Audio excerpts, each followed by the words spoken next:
Welcome to the Slop Temple. We pray this video helps. In this video, I will show you the only way to clock in on Paycom. First, you need to open the Paycom app on your phone or tablet. Make sure you have the most recent version installed for optimal performance.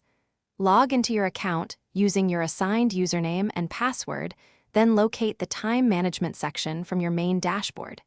This is where your clock-in journey truly begins. Once you are in the time management section, simply tap the large clock-in button. The system might ask you to select a specific department or job function, so choose the correct option from the drop-down menu. Your device will then use its GPS to confirm your current location, which is a critical step for a successful punch. Ensure your location services are active. Understanding location services is absolutely key to clocking in successfully.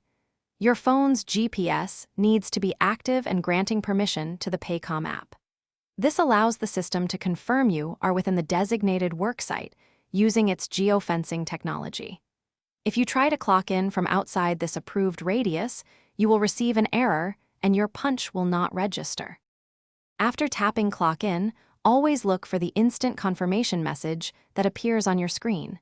This message confirms your punch was recorded correctly. You can also quickly navigate to your time card within the app to see your latest entry reflected there. If you do not see a confirmation, repeat the steps or troubleshoot immediately. A screenshot of your successful punch can provide extra peace of mind. Thanks for watching. Consider subscribing if we helped you.